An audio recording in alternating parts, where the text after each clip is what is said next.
Life में कई बार ऐसी सिचुएशन आती है जिसका सामना करने के लिए सिर्फ हमारी फिजिकल स्ट्रेंथ ही सफिशिएंट नहीं होती है, बल्कि हमें बहुत हिम्मत, पेशेंस और प्लानिंग के साथ उस सिचुएशन से खुद को बाहर निकालना होता है।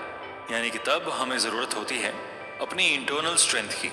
अपने आप को फिजिकली स्ट्रांग बनाने के लिए हमें क्या करना चाहिए, ये ज़्यादातर सभी को मालूम होता है, मगर क्या आपको मालूम है कि खुद को इंटरनली स्ट्रांग बनाने के लिए हमें क्या करना चाहिए? आइए आज ऐसे 5 तरीकों के बारे में जिन्हें अपनाकर हम अपनी इंटरनल स्ट्रेंथ को बढ़ा सकते हैं। जब हमारी लाइफ बिल्कुल हमारी प्लानिंग के मुताबिक चल रही होती है, तब हम अपने काम पर भी फोकस कर पाते हैं, क्योंकि तब हम इंटरनली स्ट्रांग फील करते हैं। लेकिन क्या हम बहुत खुशी भरे या बहुत दुखी पल में भी अपने काम पर बिल्कुल वैसे ही फोकस कर पाते हैं? अगर यहाँ हमारा जवाब ना है, तो हमें अपनी इंटरनल स्ट्रेंथ को बढ़ाने के लिए सुख या दुख से प्रभावित हुए बिना सिर्फ अपने काम पर फोकस करना चाहिए। यहाँ ये समझना बेहद जरूरी है कि हर एक इमोशन में एक तरह की एनर्जी होती है। दुख में भी एनर्जी है और सुख में भी। इसलिए हम इस एनर्जी को किसी गोल को अचीव करने में फोकस करेंगे तो हमें न सिर्फ इस सिचुएशन से निकलने में आसानी होगी, बल्कि हमारा कॉन्फिडेंस लेवल भी बूस्ट होगा।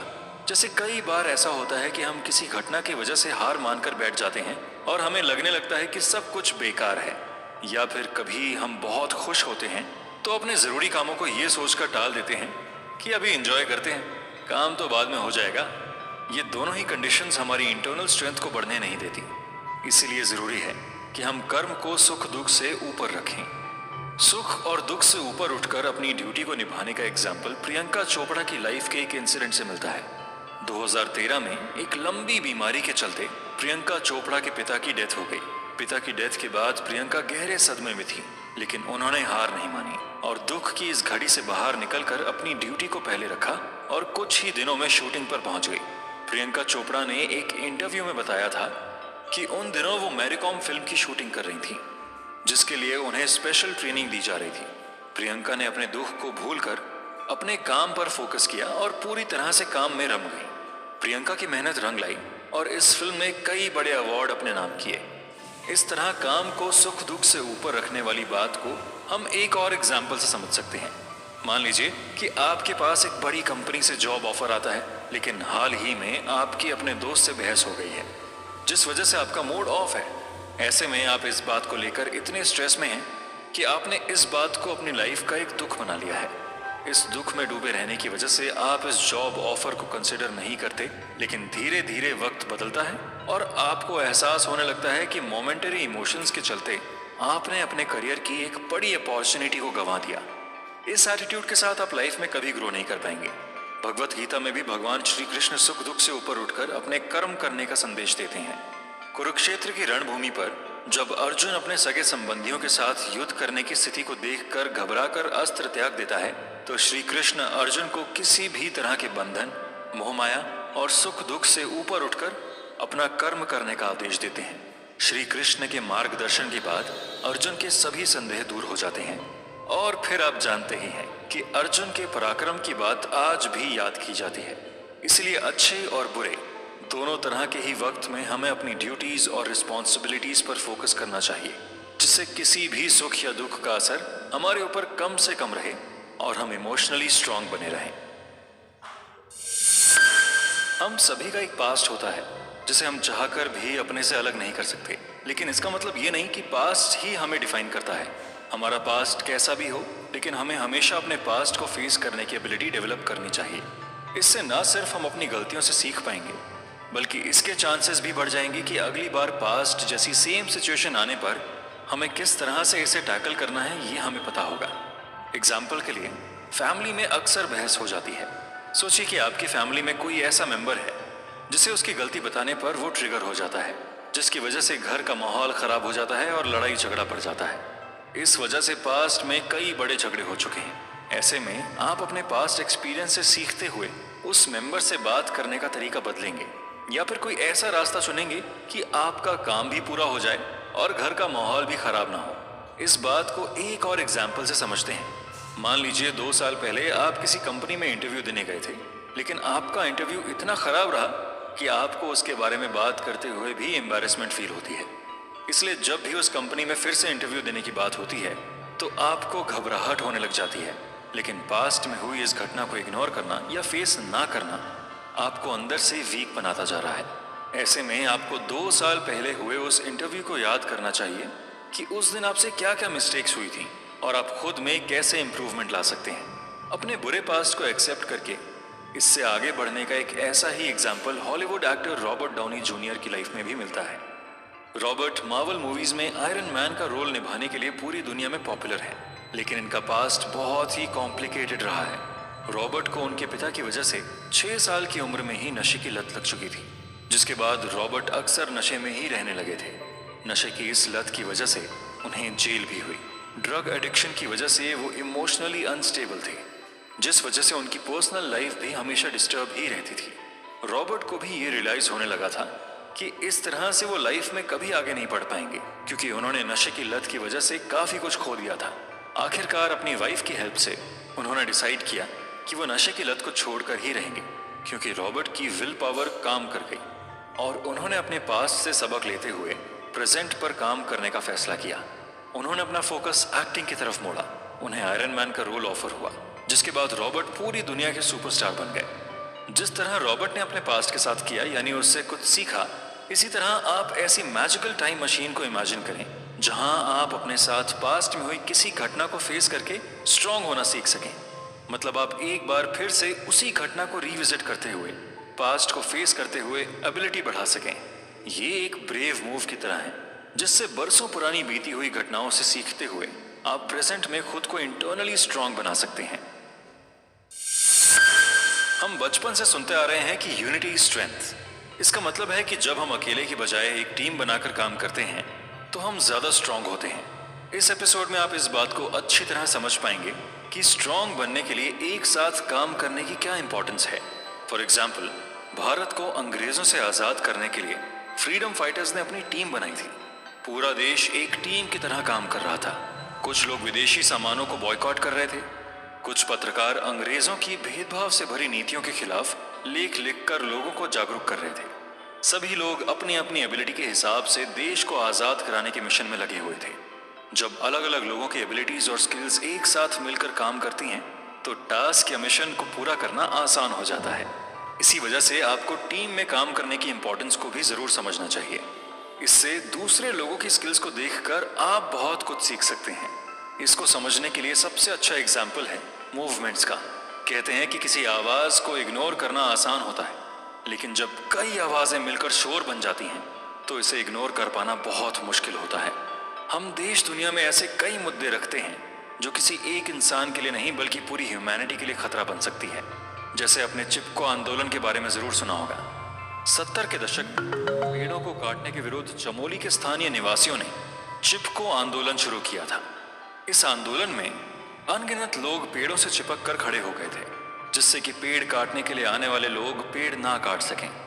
वनों को बचाने के लिए इन सभी लोगों ने एक साथ मिलकर स्ट्रैटेजी बनाई थी। सोचिए, अगर कोई एक इंसान पेड़ से चिपक कर खड़ा हो जाता तो क्या ये मूवमेंट इतना इम्पैक्टफुल हो पाता? जाहिर सी बात है कि इस एक मिशन को पूरा करने के लिए सभी लोगों ने एक टीम बनाकर काम किया। तभी ये मूवमेंट एक गोल्डन हिस्ट्री बन गया। आप कितने भी टैलेंटेड क्यों ना हो, लेकिन टीम में काम करने के लिए सबसे ज्यादा इंपॉर्टेंट है कि आप अपने ईगो को छोड़कर काम करें। इससे आप कई सारी प्रॉब्लम से बच सकते हैं। जो लोग टीम के साथ काम करने में अच्छे होते हैं, उनमें बड़ी आसानी के साथ लीडरशिप क्वालिटी डेवलप होती है और उनकी इंटरनल स्ट्रेंथ भी कंपैरेटिवली ज्यादा होती है। सवाल है कि लोग झूठ क्यों बोलते हैं। आपने अक्सर देखा होगा, लोग जरा जरा सी बातों पर झूठ बोल देते हैं, चाहे वो एक छोटा बहाना ही क्यों ना बना रहे हो। ऐसे में सवाल आता है कि लोग झूठ क्यों बोलते हैं। तो इसके कई जवाब हो सकते हैं, लेकिन झूठ बोलने की एक वजह यह भी है कि लोग सच बोलने से डरते हैं, क्योंकि उन्हें लगता है कि झूठ बोलने से वो सेफ रहेंगे, जबकि सच बोलने से क्रिएट होने वाली सिचुएशन को वो डील नहीं कर पाएंगे। झूठ बोलने के भी कई साइड इफेक्ट्स होते हैं। झूठ बोलने का सबसे बड़ा साइड इफेक्ट ये है कि झूठ बोलने वाला इंसान हमेशा डरा हुआ रहता है और डर हमें अंदर से कमजोर बनाता है। इस वजह से झूठ बोलने से हम कभी भी स्ट्रांग नहीं बन सकते। हमें हमेशा ये डर सताता रहेगा कि कहीं सबके सामने सच ना आ जाए। ऐसे में बहुत जरूरी है कि हम सच बोलने की शुरुआत पहले खुद से करें। हम पहले खुद सच को एक्सेप्ट करना सीखें। जिस दिन हम खुद के सच को स्वीकारना शुरू करेंगे, उस दिन हम दूसरे लोगों से भी बिना डरे सच कह पाएंगे। सच बोल देने से आप आजाद हो जाते हैं, लेकिन झूठ आपको एक कैद में रखता है। इस कैद में आपको धीरे धीरे घुटन महसूस होने लगती है। कभी कभी लोगों को लगता है कि वो झूठ बोलकर कई परेशानियों से बच सकते हैं। झूठ कुछ देर के लिए परेशानियों से भले ही बचा सकता है, लेकिन उसी झूठ के बैकफायर होने पर आपके सामने मुसीबतों का पहाड़ टूट सकता है। वहीं सच बोलकर हम खुद में इंप्रूवमेंट तो लाते ही हैं, साथ ही सच बोलकर ही हम दुनिया में भी बदलाव ला सकते हैं।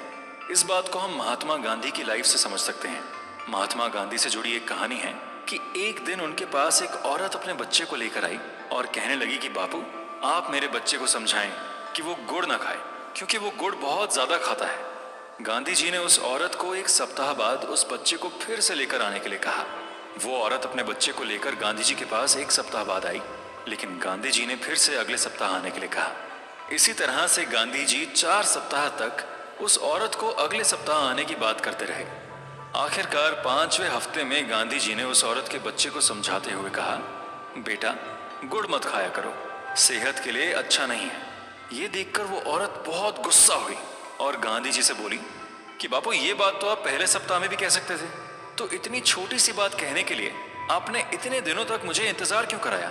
इस बात को सुनकर गांधी जी मुस्कुराते हुए शांत भाव से बोले, क्योंकि मैं खुद गुड़ खाया करता था। आपके बेटे को सीख देने के लिए पहले मुझे अपना सच बदलना होगा, तभी मैं उसे सच बात कह पाऊंगा।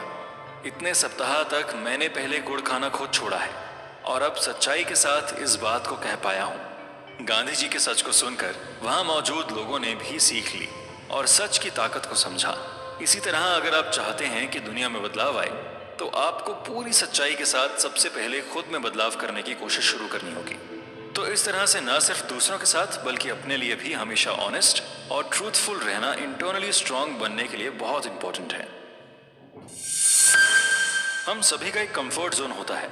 इस कंफर्ट जोन में रहकर हम सेफ फील करते हैं, लेकिन ये कंफर्ट जोन एक सर्कल की तरह होता है, जहां हम हर बार गोल गोल घूमकर वापस उसी जगह पर आ जाते हैं जहां से हमने शुरुआत की होती है। इस सर्कल में घूमते रहने से हम कोई भी नई मूवमेंट नहीं कर सकते। इसका मतलब ये है कि कुछ नया सीखने के लिए हमें अपने कंफर्ट से बाहर निकलकर नई चीजें ट्राई करनी चाहिए, जिससे कि हमारी ग्रोथ हो सके। हमें अपना कंफर्ट जोन पता होना चाहिए, लेकिन हमें इसे अपनी आदत बनाने से बचना चाहिए। इमेजिन करें कि आप एक कैफे चलाते हैं जहां पर आप कॉफी बनाते हैं, क्योंकि आप बहुत अच्छी कॉफी बनाते हैं। कॉफी बनाना आपका कंफर्ट जोन है। कैफे में सिर्फ कॉफी अवेलेबल होने से आपके कस्टमर्स भी लिमिटेड हैं, जिसकी वजह से आपकी सेल भी लिमिटेड है। लेकिन अगर आप कंफर्ट जोन से निकलकर कैफे में चाय भी बनाना शुरू कर देंगे, तो इससे आपकी प्रोग्रेस के चांसेस काफी बढ़ जाएंगे, क्योंकि चाय और कॉफी दोनों के शौकीन आपके कैफे में आना शुरू कर देंगे। लाइफ में छोटी छोटी ग्रोथ ही आपको प्रोग्रेस तक ले जाती है। कंफर्ट जोन से बाहर निकलकर सक्सेस अचीव करने की ऐसी ही कहानी है famous dancer and actress Sudha Chandran की। सुधा चंद्रन को बचपन से ही डांस का बहुत शौक था, लेकिन उनका ये सपना उस वक्त टूट गया जब 16 साल की उम्र में सुधा चंद्रन का एक्सीडेंट हो गया। इस एक्सीडेंट की वजह से सुधा जी के दाहिने पैर में चोट आई थी, जिसकी वजह से उनका पैर काटना पड़ा। इसके बाद सुधा जी ने फिर से डांस करने की सारी उम्मीदें खो दी थी। उनके आसपास मौजूद लोगों ने तो ये कहना शुरू कर दिया था कि सुधा जी अब कभी नॉर्मली चल नहीं पाएंगी, तो डांस करना तो दूर की बात है। लेकिन सुधा जी हार मानने वालों में से नहीं थी।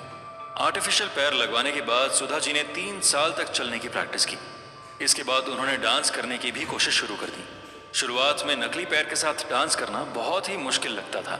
सुधा जी कई बार गिर भी जाती थी, जिसकी वजह से उन्हें चोट भी आई थी। लेकिन उन्होंने अपने कंफर्ट जोन से बाहर निकलकर अपने सपने को पूरा करने की ठानी। इस जुनून और हिम्मत की बदौलत आखिरकार सुधा जी ने फिर से डांस प्रैक्टिस शुरू की और अपने डांस के दम पर पूरी दुनिया में अपनी पहचान बनाई। इसके साथ ही सुधा जी ने कई फिल्मों और टीवी सीरियल्स में काम भी किया। सोचिए, अगर सुधा जी किस्मत के भरोसे बैठ जाती या फिर कंफर्ट जोन से बाहर निकलने की कोशिश नहीं करती, तो शायद ही सुधा चंद्रन की कहानी करोड़ों लोगों के लिए मिसाल बन पाती। आप भी अगर अपने कंफर्ट जोन में बैठे हैं, तो खड़े होकर एक बार टहलने की कोशिश जरूर कीजिए। इससे हो सकता है खबरों में अगली कहानी आपकी ही हो। ये पूरा एपिसोड ग्रोथ और प्रोग्रेस के बारे में है। ये बिल्कुल उसी तरह है जैसे हम एक छोटे से बीज को उगाकर एक बड़ा पेड़ बनते हुए देखते हैं। आपको समझना होगा कि नई चीजों को ट्राई करना क्यों इंपॉर्टेंट है। ऐसा जरूरी नहीं है कि आप कामयाब होने के लिए हमेशा आसान रास्ता ही चुनें, बल्कि इतनी बड़ी दुनिया में हमें हर दिन कुछ नया सीखने के लिए तैयार तो रहना ही चाहिए।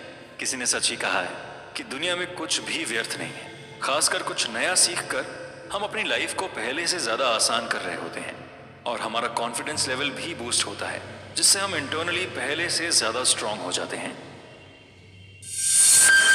तो दोस्तों, अब आपको पता है कि हमें किस तरह अपनी इंटरनल स्ट्रेंथ को बढ़ाना है और हिम्मत के साथ सिचुएशन को फेस करना है। यहाँ ब्रेव होने का ये मतलब नहीं है कि हमें किसी भी चीज से डर ना लगता हो, बल्कि ब्रेव होने का मतलब अपने डर पर काबू करके आगे बढ़ने से है। हमारी पर्सनालिटी को बनाने में कई फैक्टर्स रिस्पॉन्सिबल होते हैं, लेकिन अगर हम अपना बेटर वर्जन बनना चाहते हैं तो हमें खुद पर फोकस होकर काम करना चाहिए। हमें पता होना चाहिए कि हमें अपने अंदर से किन नेगेटिव चीज़ों को हटाना है और किन पॉजिटिव एट्रीब्यूट्स को अडॉप्ट करना है। इंटरनल स्ट्रेंथ को बढ़ाने से हम किसी भी सिचुएशन को बिना डरे या बिना घबराए इजीली हैंडल कर सकते हैं। इंटरनल स्ट्रेंथ होने से हमारी लाइफ भी इजी बनती है, इसलिए हमें अपनी इंटरनल स्ट्रेंथ को ग्रो करने के लिए लगातार कोशिश करते रहना चाहिए। और इस कोशिश को आप कामयाब बना सकते हैं इन्हीं 5 तरीकों से। आप एक एक करके हर एक पॉइंट को अपने ऊपर अप्लाई कीजिए और जल्दी ही आपकी अपने इंटरनल स्ट्रेंथ में फ़र्क महसूस होने लगेगा। तब आप खुद महसूस करेंगे कि इन तरीकों से आपकी लाइफ में कितना पॉजिटिव चेंज आता है। तो अब आप तैयार हैं ना इंटरनली स्ट्रांग बनने के लिए? यकीनन ये 5 तरीके आपकी लाइफ में पॉजिटिव चेंज भी ज़रूर लाएं। कि और इस इंटरेस्टिंग स्टोरीज सुनने के लिए please subscribe our channel and click the bell icon. Thank you.